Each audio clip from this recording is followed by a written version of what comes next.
Hai, Anda orang-orang baik dan hebat. Ketemu dengan saya lagi dengan Erianti Alfian Rusid. Kali ini saya akan membahas perihal apa yang dapat kita lakukan untuk mencegah rekening bank diblokir. Ini saya akan bahas dari latar belakang pendidikan saya, salah satunya di bidang hukum. Mencegah pemblokiran rekening bank.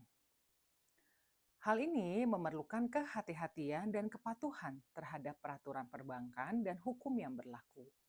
Berikut beberapa langkah yang dapat dilakukan. Yang pertama, transaksi yang sah dan terlacak. Hindari transaksi mencurigakan. Jangan terlibat dalam aktivitas keuangan yang beresiko tinggi seperti pencucian uang, pendanaan terorisme, atau transaksi yang melibatkan pihak-pihak yang dikenal terlibat dalam aktivitas ilegal.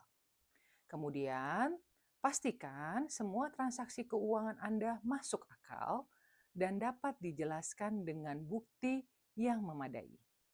Hindari transaksi dalam jumlah besar yang tidak lazim. Kemudian, jaga kerahasiaan data, lindungi informasi pribadi, dan data keuangan Anda dari akses yang tidak sah.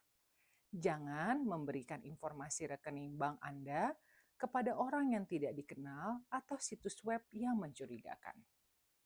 Yang kedua, kelola rekening dengan benar. Pastikan informasi pribadi dan data kontak Anda di bank selalu akurat dan terbaru. Beritahu bank jika ada perubahan alamat, nomor telepon, atau informasi penting lainnya. Perbarui secara berkala data diri Anda di bank sesuai dengan perubahan yang terjadi. Patuhi semua peraturan dan kebijakan yang ditetapkan oleh bank Anda. Ini termasuk persyaratan pelaporan dan verifikasi identitas. Yang ketiga, waspada terhadap penipuan. Waspadai upaya penipuan online atau offline yang dapat mengakibatkan rekening Anda disalahgunakan. Jangan pernah memberikan informasi login atau detail rekening bank Anda kepada siapapun. Jika Anda mencurigai adanya aktivitas yang tidak sah di rekening Anda, segera laporkan ke bank Anda. Yang keempat, pemahaman hukum. Pahami peraturan dan undang-undang yang berkaitan dengan transaksi keuangan dan pencegahan pencucian uang. Ketidaktahuan hukum bukanlah alasan pembenar. Jika Anda memiliki keraguan atau pertanyaan tentang transaksi keuangan Anda, konsultasikan dengan profesional hukum yang kompeten. Dengan mengikuti langkah-langkah di atas, Anda dapat meminimalkan resiko pemblokiran rekening bank.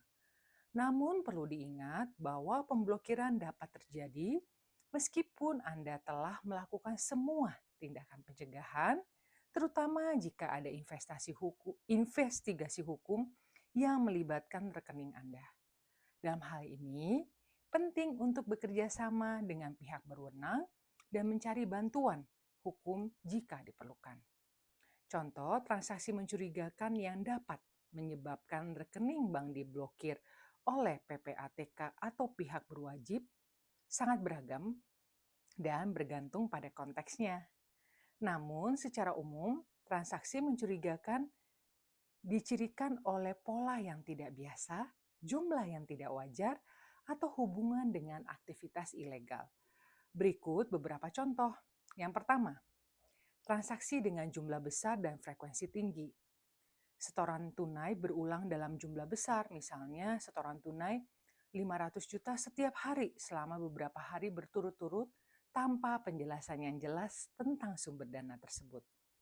Transfer dana antar rekening yang sering dan dalam jumlah besar.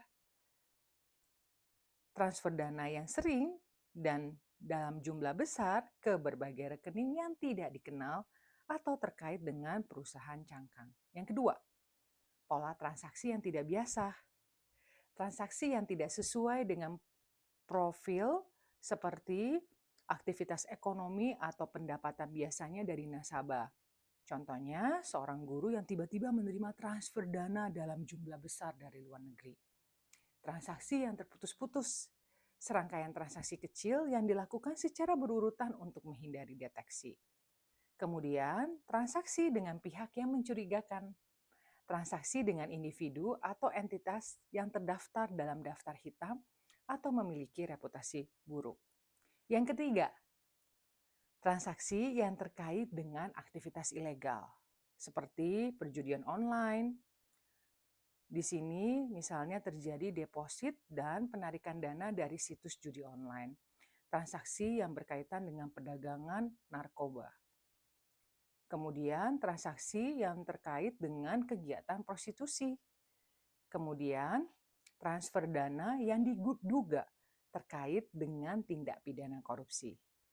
Kemudian transfer dana yang diduga terkait dengan aktivitas penipuan. Keempat, transaksi yang sulit dijelaskan. Sumber dana yang tidak jelas.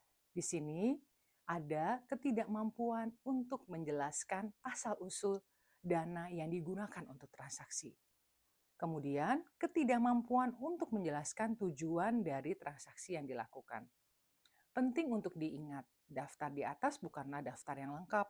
PPATK menggunakan berbagai metode analisis untuk mendeteksi transaksi mencurigakan, termasuk analisis pola, analisis jaringan, dan analisis informasi intelijen.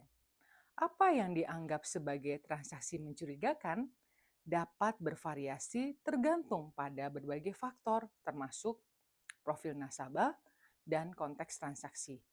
Jika Anda memiliki keraguan tentang apakah transaksi dapat dianggap mencurigakan, sebaiknya konsultasikan dengan profesional keuangan atau hukum.